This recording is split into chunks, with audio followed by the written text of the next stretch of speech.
Selon plusieurs sources au sein de l'AFC M23 et appartenant à l'appareil sécuritaire rwandais, Joseph Kabila est entré ce vendredi 18 avril à Goma par la « Grande Barrière », nom donné dans la capitale du Nord Kivu au principal poste frontière qui sépare la ville de sa jumelle Gisenyi, au Rwanda.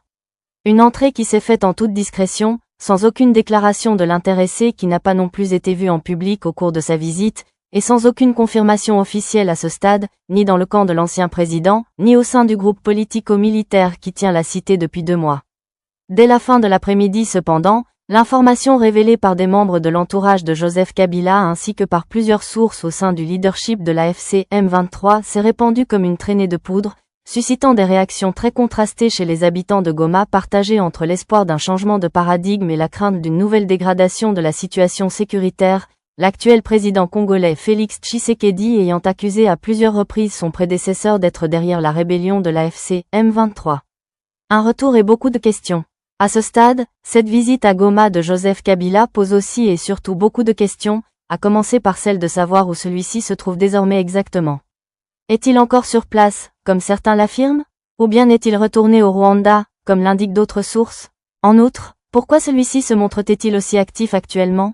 En guise de réponse, son entourage se contente d'évoquer pour l'instant la prochaine diffusion d'un message à la nation soit depuis Goma, soit depuis le territoire rwandais, dans lequel l'ancien président détaillera son regard sur la situation actuelle en rez-de-chaussée qu'il avait jugée hors de contrôle et marquée par la montée de l'insécurité et par la déliquescence des institutions dans la déclaration écrite qu'il avait publiée le 8 avril pour annoncer son retour au pays.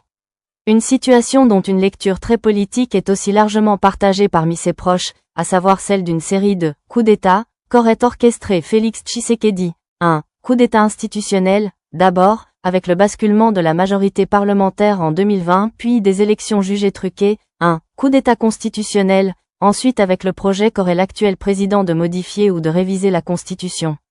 Contexte tendu. Toujours parmi les proches de l'ancien chef de l'État, certains pensent pouvoir affirmer aussi qu'en aucun cas Joseph Kabila n'a l'intention de s'installer à Goma, ni de rester durablement dans l'est du pays, insistant par ailleurs sur le fait qu'il ne revient ni en tenue de combat, ni en posture de chef rebelle.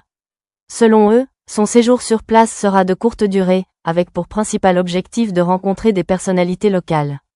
Quoi qu'il en soit, son retour annoncé intervient dans un contexte tendu. Depuis mardi, les services de renseignement civils et militaires mènent ainsi des perquisitions dans une propriété appartenant à Joseph Kabila à Limete, dans la capitale Kinshasa. Ce vendredi soir, son épouse, Marie-Olive Lembe, est par ailleurs sortie de son silence. Dans un message virulent, elle dénonce un pillage, groupes électrogènes, panneaux solaires, véhicules. Ils ont tout pris, dit-elle. Ils étaient venus chercher des armes. Où sont-elles? S'interroge-t-elle. RFI a pu consulter un procès-verbal de saisie établi par la justice militaire. Il confirme la confiscation de plusieurs véhicules, de batteries, de générateurs et d'un lot de matériel solaire.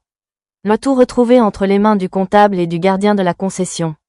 Aucune réaction officielle n'a pour l'instant été enregistrée, ni sur la localisation de l'ancien président officiellement installé jusqu'ici au Zimbabwe et en Afrique du Sud depuis l'année dernière, ni sur la sortie